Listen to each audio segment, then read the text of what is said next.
Hello everyone, एक बार फिर से आप सभी का मेरे चैनल में बहुत बहुत स्वागत है। एक तरफ देश में कोरोना के इन्फेक्शन को लेकर इतना संगीन मामला सामने आ रहा है कि आज भी लगातार इन्फेक्शन की संख्या बढ़ रही है। दूसरी तरफ आपस में ही देश के अंदर लोग ऐसे ऐसे वाक्य सुना रहे हैं, ऐसी ऐसी हरकतें कर रहे हैं कि आप अगर कोरोना को लेकर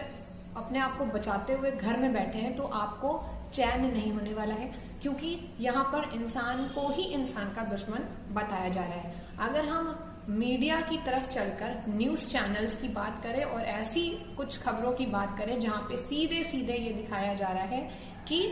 एक धर्म में कांड हुआ है, दूसरे धर्म ने किया है, तो ये किसी भी तरह से गलत नहीं होगा इस चीज को कहना और समझना कि आप कोई भी चैनल ओपन कर रहे हैं तो वहां पर जो मुद्दा सामने आया है, जो घटना हुई है, उसको बताने के बजाय किसने की है और क्यों की होगी, ये सारी बातें आपको सुनने को मिलती हैं। तो मेरी रिक्वेस्ट है कि आप लोग बहुत ज्यादा न्यूज चैनल्स फॉलो कर रहे हैं अगर, और जो ऐसी खबरें जो अचानक से अभी जो वारदात हुई है पालगढ़ में कि 3 साधुओं की हत्या कर दी गई सीधे भीड़ के द्वारा, तो वहां पर उसके मत में जो लोग कहने आ रहे हैं, बातें बता रहे हैं, तो बहुत हद तक वो सारी चीजें फेक है। क्योंकि यहाँ पे चीजें उठ के आ रही हैं कि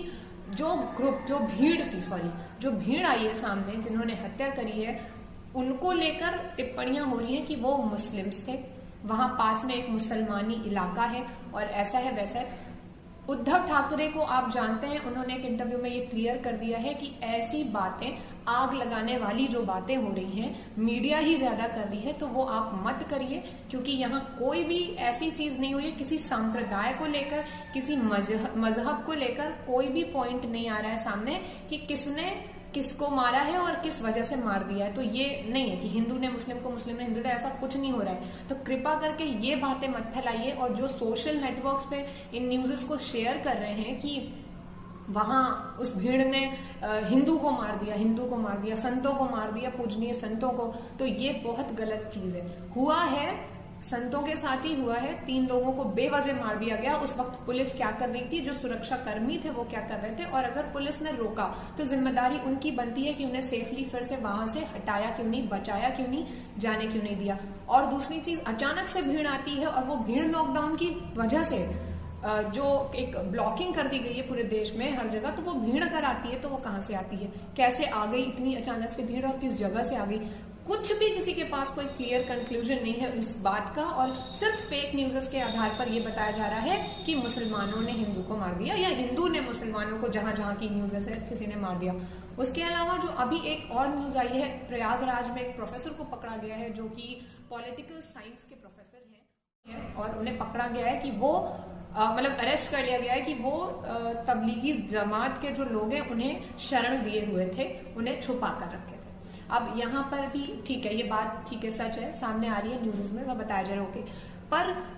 उसके बाद सिंपल वे में आप कार्रवाई करिए। आपने 30 लोगों को पकड़ा है, आप उन्हें ले जाइए गिरफ्तार करके, उनके खिलाफ जो भी कार्रवाई होती है करिए। कोर्ट में पेशी होनी है शायद आज उनकी, तो वो सब करिए। लेकिन ये कौन सा तरीका है कि इतना हाईलाइट करें आप उसको कि फिर से जमातियों का एक की हरकत सामने आई, और ये जो शब्द यूज किए जा रहे हैं मीडिया वालों की तरफ से, ये शब्द गलत है। और दूसरी पॉइंट ये कि बहुत ज्यादा आप न्यूज चैनल्स देखते हैं, अच्छी बात है, अपडेट रहते हैं, सारी खबरें आपको, कम से कम एक बेसिक लेवल का जो सेंस है वो यूज करके कि उन चीजों को क्यों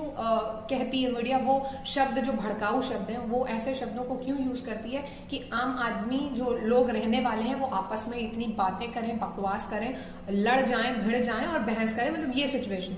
ऐसी बातों को अवॉइड करना है फिलहाल। और कम से कम आपको न्यूज मिली है तो आप अपने तक रखिए, जानिए। ये जो संप्रदाय, जात, धर्म, इनसे जुड़ी न्यूज़ेस हैं तो उन्हें एटलीस्ट फॉरवर्ड मत करिए, क्योंकि इतने समझदार लोग हमारे देश में, हमारी सोसाइटी में हमें मतलब नहीं देखने को मिलेंगे। तो इतने बुद्धिमान लोग नहीं है कि उस चीज को वो समझे और अपने तक, उन्हें स्टेटस लगाना है, स्टोरी लगानी है और हद से ज्यादा फैलाना है, और उसी वे में फैलाना है जिस वे में उन्हें न्यूज मिली है। उन्हें खुद से नहीं जानकारी है पूरी, लेकिन उन्हें सिर्फ फॉरवर्ड करने हैं मैसेजेस। तो कृपा करके ये जो सोशल नेटवर्किंग के थ्रू जो जिन शब्दों का इस्तेमाल करके जो न्यूज़ भेजी जा रही है और उसे आप इधर से उधर फॉरवर्ड करें, वो मत करिए, उसमें 3-4 चीजें और जोड़ के। तो ये आग लगाने वाला सिस्टम इसी को कहा जाता है। तो कृपा करके ये कोरोना में हम फंसे हैं तो उससे निकलने पहले इसके लिए और टाइम मिलेगा तो उस वक्त कर लीजिएगा। तो ये मेरी बड़ी रिक्वेस्ट है कि सोशल नेटवर्किंग साइट्स पे जो सांप्रदाय और जात धर्म को लेकर चीजें इतनी फैलाई जा रही हैं उसे मत करिए। मीडिया से न्यूज मिली है, आपको मिली है, आपने देख ली, आप शांत हो जाइए, अपने अंदर सोचिए जो सोचना है। क्योंकि अगर पुलिस नहीं बचा पा रही है लोगों को, जो सिक्योरिटी सिस्टम है वो नहीं बचा पा रहा है, तो आप कहीं के महारथी नहीं है कि आप बहुत प्रोटेक्ट कर लेंगे, हर चीज को आप संभाल लेंगे और आप फॉरवर्ड कर रहे हैं मैसेज 10 जगह। तो कृपा करके ये चीज